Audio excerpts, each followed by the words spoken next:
What a headshot! What a head!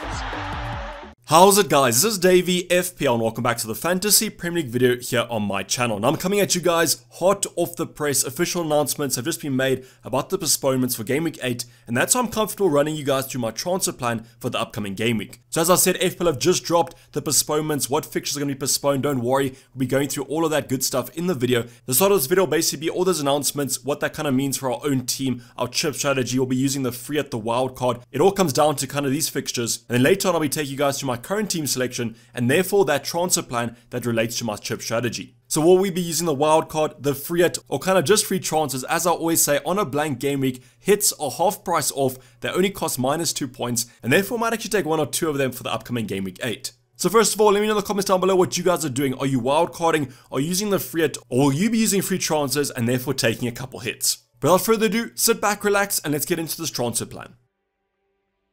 Now the first thing I just want to remind you guys about, because I know there's been a lot of kind of postponements in the Premier League, but don't worry, the European competitions, a lot of games are still happening there. I do know that Arsenal vs PSV has been postponed, so obviously not every single European competition game will be going ahead, but the majority of them will be. So please don't forget about these competitions. Most teams will be playing their strongest 11, especially now that they have had a rest over the weekend. So just make sure that your players in your current team don't get injured, and the players that you want to bring in come through that game injury free. Now playing time might also be an important factor, but I don't really think it's going to impact these minutes on the weekend too much, as because I just mentioned, they have had a weekend off. So to keep your eyes on this, I just want to remind you guys that you don't forget about it, because there is still football happening this midweek. But now let's go on to the actual Game Week 8 fixtures. As mentioned in the introduction, an official announcement just dropped. I decided to record this video as soon as possible. I was kind of waiting for this announcement the whole day and yesterday, so it's nice to be back creating content. So in terms of the Game Week 8 fixtures, there were some rumors about some potential postponements. There's a lot of policing concerns. As you guys know, the funeral for the Queen is happening on Monday, and therefore on Sunday, most police will probably be in London. Now, not just London, kind of around the palace or wherever the Queen will be held. So therefore, not a lot of police are available for other cities and also just generally at the London stadiums. So London was going to be kind of shut down apparently over the weekend, and that's all of the London games were rumored to be postponed. Now there is one fixture that I want to remind you guys about, and that's going to be Brighton. They were taking on Crystal Palace. That game has still been postponed. Don't you know why? The train strike was actually not going to be happening this weekend, but I guess the kind of logistics and admin of unpostponing a game was too much for the Premier League. So you guys will see that that fixture has still been excluded, but please remember that it's still going to be a blank game week, so your Brighton and your Crystal Palace assets will blank in Game Week 8.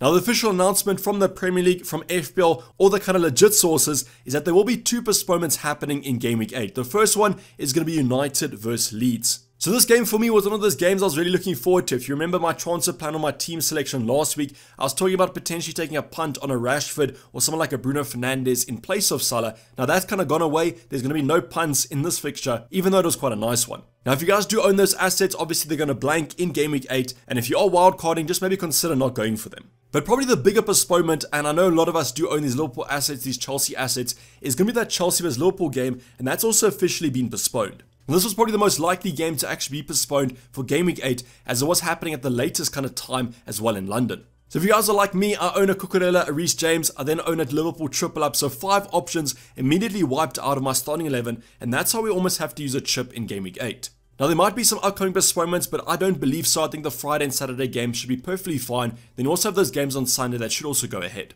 But as I always say, there might be some changes to this kind of fixture list. The world of FPL and the Premier League, it's very volatile at the current moment, and therefore keep your eyes over on FPL Twitter to get the latest news as possible. But as of the official announcements from the Premier League, it's only going to be these two games, plus the Brighton vs the Crystal Palace one. But now that we kind of looked at the fixtures, I want to give you guys a little bit of context for my own starting 11, because this context is going to lead to the debate of a wildcard or free hit or using free transfers. Now, as you guys can see, bottom right-hand side, there's going to be no review of Game Week 7. It was a full blank game week, 0 points scored, Game Week rank of 1. That's actually a lie. I think I came 6.7 millionth in Game Week 7 because I did use one free transfer. I'll show you guys that free transfer a little bit later on, but you guys would have known, I actually confirmed it last week. It was going to be Trippier in for Kyle Walker. Now that transfer of Kyle Walker is going to be back for that Wolves fixture. I might not have liked that transfer, as it did kind of take a player out for Game Week 8 that has a fixture for another player that also has a fixture, when I could have taken out someone like a Trent. But how was I meant to predict that Game Week 7 will be postponed? So I'm just taking that one on the chin. Now starting off on our bench, this was kind of the traditional bench. I'm going to be going over my traditional starting 11, or my team selection, and then I'm going to be putting in the blank game weeks. So Sanchez had a blank and that was confirmed before Game Week 7. Brighton Crystal Palace, yet again another reminder here that that game won't be going ahead even though the train strike that postponed it has been cancelled. We then have Cucurella as Liverpool at home. Now that game's also been postponed. Diallo against Aston Villa, not super confident of him actually starting. Same as Archer Southampton at home as well. So currently on our bench, no bench options available. Even though Diallo might play, I'm not super confident of that decision. But now let's go on to our starting 11 and our starting goalkeeper because Sanchez is going to be out. It's going to be Ward versus Spurs. Now this fixture and this player has led to a lot of worry in my current starting 11 because I think there's no chance of Leicester keeping a clean sheet and at least Danny Ward might get some saves but probably not. So definitely he is a player that has a fixture, but in my eyes, this is almost a blank game week option because I'm not expecting any points. I just hope that he stays positive and doesn't go into the negatives. Now going into the rest of our backline doesn't really improve. We have Trent against Chelsea, who's not going to have a fixture as you guys know. Then we have Reece James against Liverpool at home that also won't have a fixture. So the only two defenders we currently have are going to be Trippier against Bournemouth and then Cancelo against Wolves. Now both these two fixtures, 100% fine on playing them. I bought Trippier in for Game Week 8. That Bournemouth at home game is simply outstanding. And Cancelo against Wolves, XG conceded of Man City has been strong and therefore I'm quite confident of a clean sheet. So these two defenders I'm 100% fine with. If I was to wildcard, probably would have these two assets in anyways, and maybe Reece James on the bench. Now going on to our midfield department, going to start off with Salah and Luis Diaz. Both these two options obviously blank, and therefore our only two midfielders yet again are going to be Martinelli and then Andreas Pereira of Fulham. Now both Martinelli and Andreas Pereira, I'm 100% fine with starting them, similar to our defenders. Both have great fixtures on paper and therefore should be fine. Then moving on to our forward department, Haaland against Wolves and then also Gabriel Jesus against Brentford. Super happy that I kept Jesus because if I didn't and kind of moved him for Mitrovic, that would have been a wasted free transfer even though Mitrovic might outperform Jesus.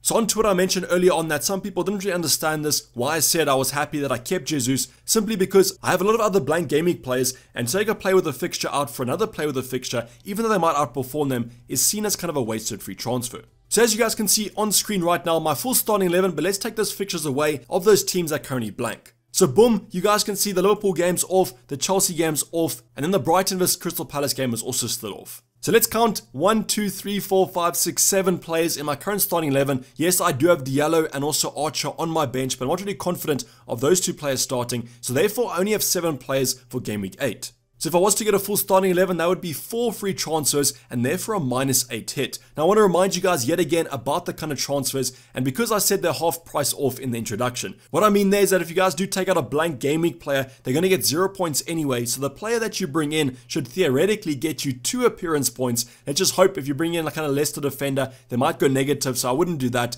but let's just say that you do bring in a midfielder, they get 60 minutes, no clean sheet, that's going to be 2 points, so therefore the hit's only -2. Now obviously you don't want to go mental with these kind of hits, take a -20, that sort of thing, because you still want the option that you bring in to get you those extra 2 points, so kind of a 4-pointer to really negate the hit. Now the one thing that I will say is that if you guys are going to be using a free transfer this week and then a wildcard next week, that does also shorten the time that the player can repay that hit as you are focusing on only one game week. So what I would say is that if you guys want to go for 9 players, 10 players, that's 100% fine, and you don't necessarily need 11 players for Game Week 8. But now let's go into the big debate of kind of this game week and probably next week. It's when to wildcard, Game Week 8 or Game Week 9. Now obviously you guys can also wildcard whenever you want to. We spoke about Game Week 12 potentially after that Liverpool hard run of form. But for me right now, I think Game Week 8 or 9 is currently where I'm sitting. Now before Game Week 7, I was pretty confident on Game Week 9's wildcard. I was going to take a couple of punts in Game Week 8. If you guys remember, a Harry Kane, a Bruno Fernandes, a Rashford, that sort of thing. So I would kind of dead end my team in Game Week 8 to wildcard in Game Week 9. Now what's happened? We have had 2 blank game weeks, 5 options from one fixture, Chelsea vs Liverpool, now out of my team. So I might actually bring the wildcard 1 game week forward. Now I'm going to talk about my kind of thinking about this decision because that might kind of lead you guys in your own team and your own thinking, as please remember the wildcard is a super situational chip and therefore my team is different to your team. Now the big thing that kind of comes down to is your wildcard draft in Game Week 8 versus your wildcard draft in Game Week 9. Now I won't be going in depth into this kind of talking point because I've got a few videos coming up this week, so make sure that your bell notifications are on because I'll be going over wildcard draft for Game Week 8 versus 9 in a later video. But the differences between those two drafts is where you guys will kind of decide which game week to wildcard. Let's just say I really like the look of my Game Week 9 wildcard draft. If I was to wildcard in Game Week 8, I kind of miss out on 4 or 5 options that I would want to include on a Game Week 9 wildcard. Therefore, I think I might just use free transfers as I do believe on that wildcard Game Week 9, those players are essential. So that'll be kind of a case-by-case basis on your team and your draft, but I'll be going through mine in a future video. Now the other thing to note is the difference between your Game Week 8 team and your Wildcard Game Week 8 team. Let's for example say on an Arsenal, I've not seen many Arsenal assets on those kind of Game Week 8 wildcards. So if a Gabriel Jesus does well with that high ownership, that could come back to bite you. But if you do think that a Mitrovic and Isaac will score more than them 100%, that is something to take into account. So the two things to watch out for is the differences between your Game Week 8 and Game Week 9 wildcard drafts, and also the difference between your current team and your wildcard Game Week 8 team. Now another thing that I want to kind of point out is going to be those Game Week 9 fixtures. Let's for example say that you want a wildcard Game Week 8. One team that I've not seen a lot of in those drafts is going to be the Liverpool assets. Yes, they do have a blank game week this week, but in Game Week 9 they do face Brighton at home, which could be actually a good fixture now that Graham Potter's left. So that's something to take into account. Yes, you could also go for a Salah, Trent on a free transfer if you did wildcard in Game Week 8, but the majority of managers probably won't do that. But saying that though, you might not want any Liverpool assets, that's 100% fine. For my own team though, I might still want Trent or Salah on that draft, and I might not be comfortable benching them for that Game Week 8 wildcard. But don't worry, we'll be talking about this in more in depth. I don't think there's going to be many price rises and price drops today, so tomorrow you'll be able to check that video out. But let me know if the news today has kind of shifted your attention. Are you now wildcarding Game Week 8 when you wanted to wildcard in Game Week 9? Or are you sticking to your guns, wildcarding kind of Game Week 12, or are you still sticking to Game Week 9?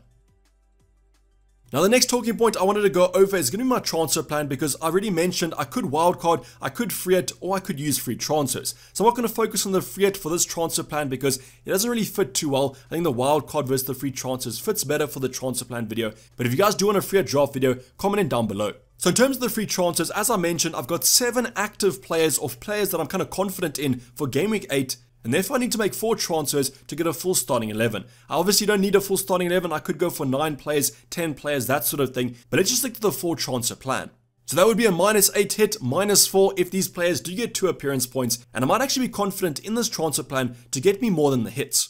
Now the first player I'm going to be going over is going to be a kind of an obvious one. It's going to be Mo Salah, the most expensive player in the game at the current moment. Without a fixture in Game Week 8 and potentially dropping in price, he's an easy transfer out. Now on a wildcard Game Week 9, I could always bring the Egyptian back in my team for that Brighton at home game, but I could also just leave him out if I decide to. Now there are so many options for Salah, as I mentioned, the most expensive player in the game, so you can literally go for anyone, but I'm going to select Kevin De Bruyne for now. Now Kevin De Bruyne, Heung-min Son, similar price points. I've kind of selected more expensive players as you guys can then kind of plug and play whoever you want. But I do honestly think that De Bruyne could be a massive punt for Game Week 8 against that Wolves away side that don't usually do quite well against Man City, and De Bruyne has the knack of actually scoring against them. Now please just make sure that De Bruyne comes out of that Champions League game injury free, does play on Wednesday night, so just make sure that he is fine, and then this transfer should be quite good. And as I mentioned, a Son you could also go for if you want to downgrade Salah, upgrade another department, 100% fine, but De Bruyne is currently the one that I've got my eyes on. Now another option, like Mo Salah, also going to be going for Trent Alexander-Arnold, one of the most expensive, actually the most expensive defender in the current game, and therefore you guys can downgrade him to literally anyone. My selection of choice though is going to be a player that, if we do get news that he does start, could have a massive haul in Game Week 8, and that's going to be Perisic from Spurs. Now please also be advised that this will be purely based on early team news. If you do get news that he's either predicted to start against Leicester, then definitely one of those options I would look at. Had a nice rest over the weekend period, but probably will play in the Champions League and therefore might not be one to look at, but I just selected him because if he is fit, definitely the defender I would go for. But like with Salah, kind of anyone that you want to go for, 100% fine. If you want to downgrade Trent, that's also a good play to go for if you want to upgrade a forward or midfield department.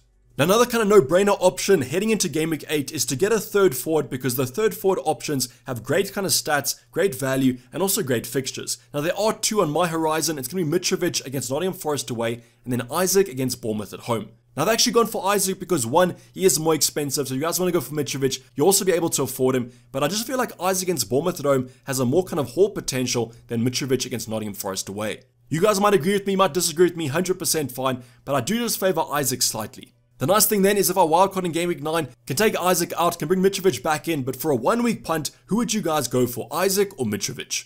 Now obviously these funds kind of come from that Salah downgrade and also that Mo Salah downgrade, and that's how we're able to upgrade a 4.4 option to basically a 7 more forward.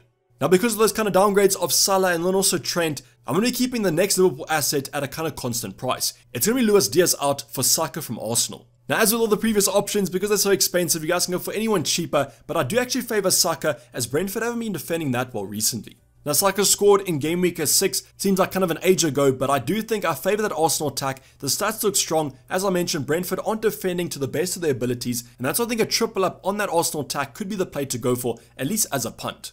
Now I might just wait as long as possible before making this move because I do have some slight concerns about Arsenal versus Brentford, but because it's been moved earlier in time, I do think it still will go ahead. It's basically been confirmed that it has, but as I mentioned, just be a little bit cautious about those London games.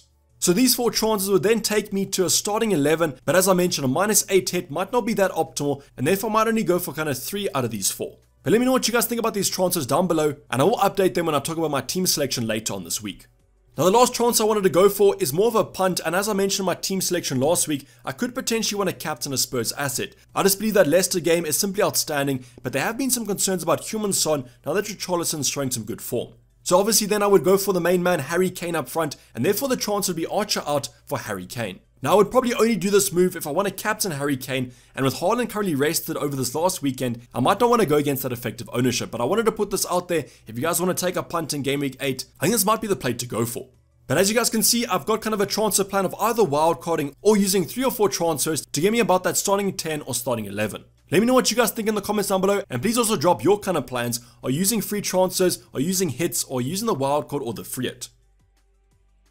But this is basically wrap up the video, guys. Hopefully you did enjoy it. Please don't forget to like if you did and subscribe if you haven't subscribed yet. Tons of content coming up this week as I react to kind of the postponements, the chip strategy, all that good stuff. So make sure those bell notifications are on and you guys are following me over on Twitter. But I'm signing off. It's been Dayvy FPL and I'm out. Cheers. Bye.